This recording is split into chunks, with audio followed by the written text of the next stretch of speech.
Mungkin Brenda nih boleh cerita, mungkin pernah nggak hadapi masalah yang ringan, yang sedang, yang berat gitu, Brenda. Mau yang mana dulu, Brenda? Boleh dong cerita. Gimana, Brenda? Yang ringan palingan ya pas PJJ. Oh, PJJ, gimana? 1 jam pelajaran sebelum lunch, 1 jam pelajarannya lagi setelah lunch. Nah, pas ada istirahat, aku cuma mau tutup mata sebentar, terus tiba-tiba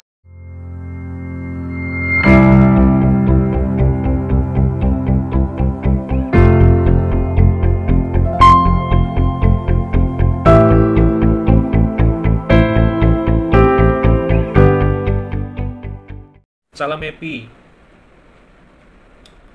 My choice. ya it's my destiny in Jesus Christ, I'm so happy. My choice is my destiny in Jesus Christ. I am so happy.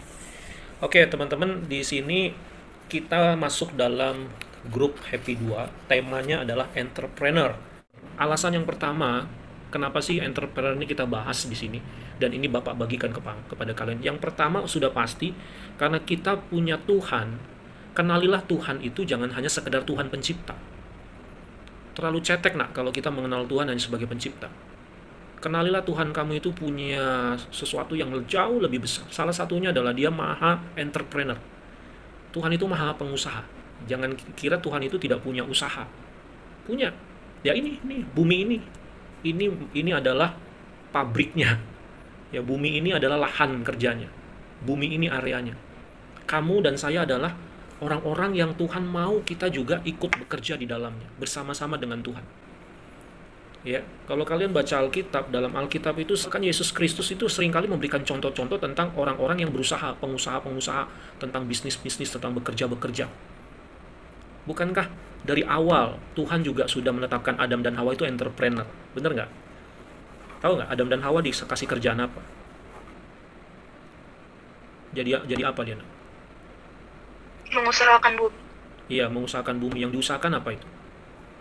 Yang Tuhan titipin suruh dikerjain apa? Kan bumi luas, tapi Tuhan cuma ada ngasih. Saat itu dia ditempatkan di mana? Taman Eden. Nah, Taman Eden, Maria. Ngurusin taman itu nggak gampang loh. Ya kan? Jadi Tuhan kasih kerjaan sama Adam. Dan ingat, itu justru sebelum jatuh dalam dosa. Jadi, bekerja itu bukan dosa. Kita bekerja itu berkat. Karena kalau kita lihat urutan Alkitab, Adam dan Hawa bekerja duluan, betul kan? Dia udah bisnis duluan, dia udah punya usaha, ngurus taman, memelihara taman, dan juga memelihara ternak yang ada di Taman Eden. Diurusin sama Adam dan Hawa. Jadi itu bukan dosa. Makanya teman-teman, Tuhan itu adalah Tuhan yang bekerja. Alkitab bilang begini, Tuhan tidak pernah tertidur, tidak pernah lalai. Sampai hari ini Tuhan terus bekerja. Tuhan nggak menciptakan lagi nih. Udah selesai, udah kelar. Tetapi Tuhan bekerjanya apa? Memelihara ciptaannya. Itulah yang Tuhan kerjakan. Termasuk memelihara manusia, kamu dan saya.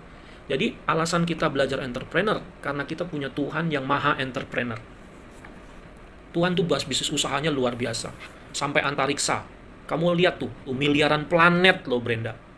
Betul nggak? Ada miliaran planet di ruang angkasa sana. Saya yakin dan percaya planet itu dibikin Tuhan bukan iseng. Bukan. Kamu lihat, kita baru satu planet di bumi. Kamu baru lihat di bumi aja udah luas banget, gede banget. Padahal ini kan baru satu galaksi, betul nggak? Masih banyak galaksi-galaksi lain di luar sana yang miliaran. Coba tuh. Itu Tuhan punya kerjaan, kreatif banget. Dan kamu lihat cara Tuhan bekerja tuh ya. Pohon-pohon, tanaman, binatang, kamu lihat bentuk-bentuknya itu, model-modelnya, jenis-jenisnya, ada banyak sekali. Ini alasan yang pertama, teman-teman, kenapa kita belajar entrepreneur, karena Tuhanmu, Tuhanku, Allah kita yang menciptakan kamu dan saya adalah Allah Mahapreneur. Jadi kalau kita beneran berasal dari Dia, kalau kita beneran datang dari Tuhan, maka kamu pasti punya entrepreneur juga, ya kan? Karena Tuhanmu Tuhan entrepreneur. Kecuali kalau kita menyembah Tuhan yang nggak entrepreneur, ya wajar lah kalau kita nggak entrepreneur. Dan memang realitanya kamu lihat di muka bumi ini banyak banget bisnis, betul nggak? Banyak banget usaha. Kenapa? Ya itu karena memang kita berasal dari Tuhan yang maha entrepreneur. Makanya nggak heran kalau banyak bisnis-bisnis, usaha-usaha terbuka terus dari zaman dulu Adam sampai hari ini ada aja bisnisnya. Di tengah-tengah situasi keadaan pandemi gini aja orang masih bisa buka bisnis-bisnis baru, betul? Ya karena memang itu adalah semangat. Itu sudah natur dalam diri kita, diberikan Tuhan. Nah yang kedua, alasan kita belajar entrepreneur ini karena kita kembali lagi. Komunitas ini punya sumber inspirasi dan menjadi patokan pedoman kita, kisah anak muda yang kaya di dalam Alkitab.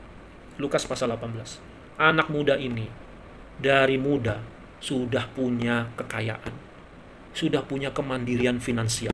Kita seringkali berpikir sebagai anak muda tuh karena punya papi mami yang sudah lumayan, papi mami yang biasa kasih makan, kasih uang jajan, sehingga lambat laun kita merasa kayak gampang banget dapat duit.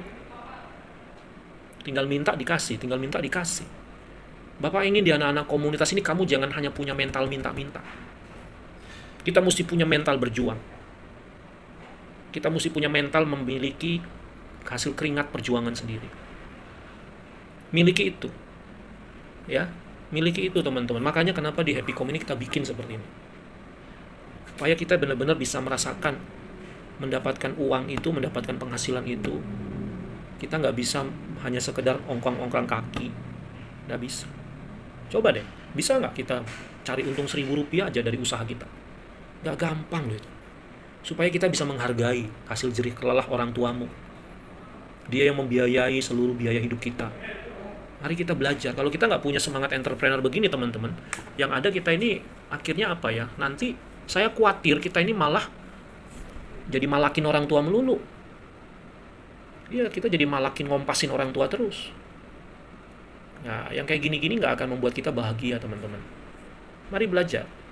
Kita menuju. Soal hasil, jumlah itu urusan belakangan. Yang penting kamu sudah punya niat dan juga usaha untuk mendapatkan penghasilan. Yang ketiga, tentu kalian kan sekolah, kuliah, ujung-ujungnya kan pasti mau kerja. Bener nggak? Ngapain kita sekolah tinggi-tinggi, ngapain kita sekolah capek-capek, belajar capek-capek, terus akhirnya nggak kerja? Ya kan? Untuk apa? Cuman kita mau bekerjanya kan nggak mau kita hanya bekerja asal-asalan atau yang penting ada kerjaan. Jangan begitu. Kamu sekolah pendidikan sekarang sudah SMA. Ya, nanti kuliah. Kalau sudah kuliah S1, S2, ya tentu kita cari pekerjaan-pekerjaan yang layak dong, sepantasnya dong. Bener nggak? Makanya dari sekarang kita mesti pikirin. Jangan sampai kita salah jurusan, kita salah ambil keputusan, kita salah milih kuliah. Akhirnya nanti yang terjadi apa? Ya, nggak sesuai gitu. Ilmu kita sama pekerjaan kita nggak sesuai. Ya itu pun bisa saja terjadi, nggak masalah sih, yang penting ada kerjaan, jangan nganggur, itu intinya. Karena Tuhan kita nggak akan menciptakan manusia jadi pengangguran. Pasti ada pekerjaan. Dan saya yakini, imani semua anak-anak di sini, kamu pasti akan diberikan Tuhan tuh pekerjaan. Amin. Ya. Nah, jadi teman-teman, itulah yang menjadi alasan ya kenapa kita melakukan entrepreneur. Ya, mari kita belajar. Goal ujung-ujungnya kita menciptakan lapangan pekerjaan. Kita menciptakan lapangan pekerjaan. Bukan lagi kita bekerja sama orang. Orang kerja sama kita. Gitu dong. Ya kan? Mungkin awal-awalnya kita kerja dulu, batu loncatan, kerja dulu sama orang, nggak apa-apa. Tapi lambat laun kita punya kemandirian, kita punya usaha sendiri. Nah, itu yang kita harapkan, teman-teman. Oke? Yang namanya entrepreneur jangan selalu berpikir itu soal bisnis. Soal cari untung atau pekerjaan. Bukan. Entrepreneur itu bicara luas sekali. Intinya dari entrepreneur adalah perjuangan. Itulah intinya entrepreneur. Kamu berjuang untuk meraih apa yang kamu impikan, apa yang kamu inginkan. Itulah entrepreneur. Sekarang mungkin kamu belum punya bisnis, belum punya usaha, tapi sekolah kamu ini, sekolahmu, nah, kamu sekolah ini, itu entrepreneur, Brenda Maria. Kita mesti berjuang lulus dengan baik. Kita mesti berjuang naik kelas dengan baik. Itu entrepreneur. Susah nggak sekolah? Susah nggak sekolah? Susah kan? Capek nggak sekolah? Capek. Ulangan capek nggak? Ujian capek nggak? Ngerjain tugas capek nggak? Iya, kita guru juga capek juga yang ngasih ulangan, mikirin soal, ngoreksi juga, ngasih nilai juga. Belum lagi kalau tugas-tugas belum dikerjain murid, kita kuber-kuber lagi tuh murid. Kita mesti bikin rapot, kita mesti input nilai. Jadi susah nak. Ya, bahwa di dalam entrepreneur ini kita pasti hadapi masalah.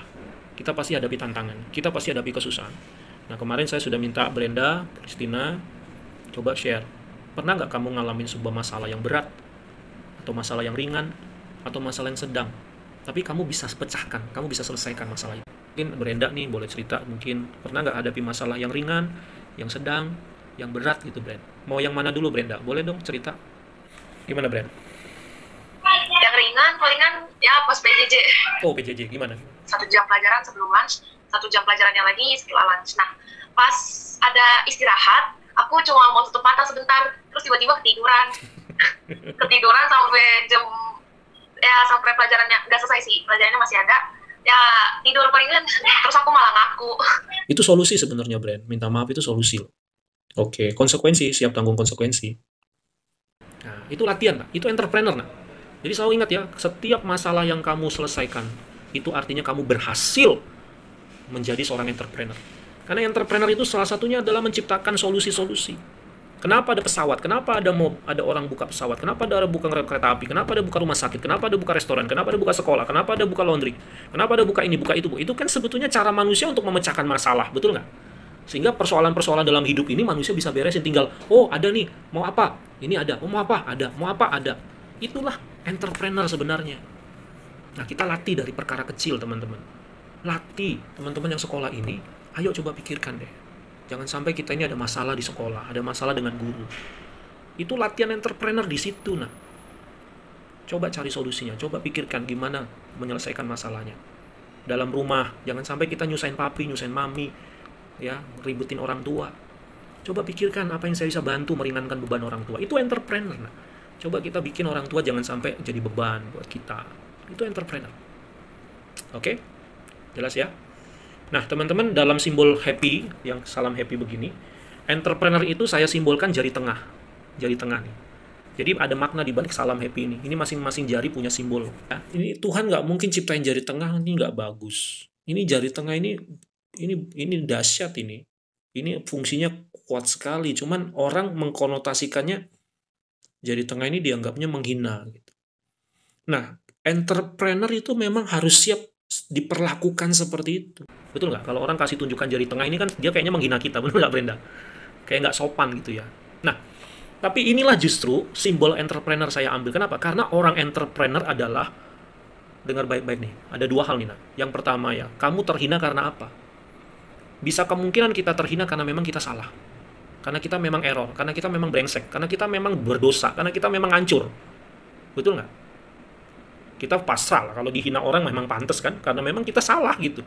Akhirnya kita mendapatkan perlakuan yang tidak baik. Nah, entrepreneur adalah, bisa nggak kita rubah sifat-sifat itu? Bisa nggak kita berubah? Bisa nggak kita bertobat? Bisa nggak kita benahi? Nah, itu entrepreneur. Semangat untuk mengubah yang buruk menjadi baik. Tetapi bisa juga kan kita dihina bukan karena kita salah. Kita dihina, dilecehkan orang bukan karena memang akibat kesalahan kita. Tapi karena memang orang iri sama kita, orang benci sama kita, orang nggak suka sama kita. Bisa nggak? Bisa kan? Nah, itu juga entrepreneur. Bisa nggak kita hadapi? Kadang-kadang kita suka dihina. Kadang-kadang itu bisa dimulai dari keluarga kita loh, teman-teman. Ya, kadang-kadang papi, mami itu bisa nyinyirin di dalam rumah. Kadang-kadang kakak, cici, koko, dedek juga sama. Nyerang kita. Selalu ngamatin kita. Dicari-cari kesalahan kita gitu. Ya nggak? Tapi itu sebuah semangat entrepreneur. Nah, itulah kenapa Bapak ambil jari tengah ini.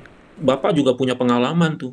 Ya, ini baru ini masalah ya. Buat saya itu masalah besar, Brenda, Maria sama Tiffany. Masalahnya apa?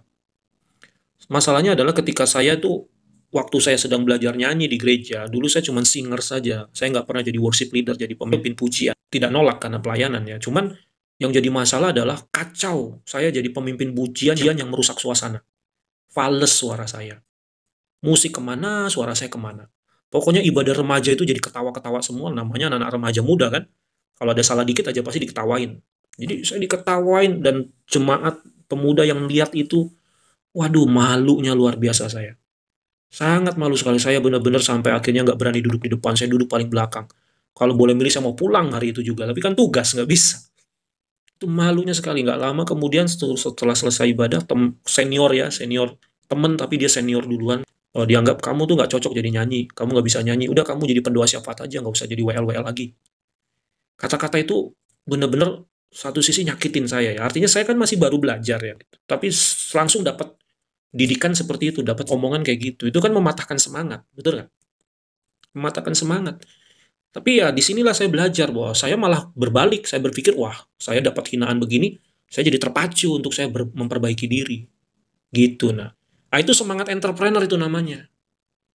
Ya kan? Dihina orang, dicaci orang, diremehkan orang, kita jangan bilang, oh iya benar ya memang saya orangnya. Ya, yang ada kita nggak maju.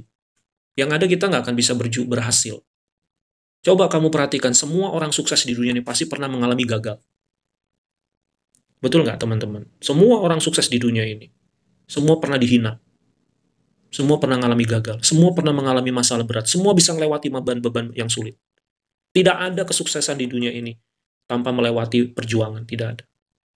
Dalam istilah bahasa Inggris kan no pain, no gain ya. Jadi tidak akan mungkin ada upah yang kita terima kalau kita nggak ada pengorbanan, nggak ada pengorbanan yang besar yang kita berikan.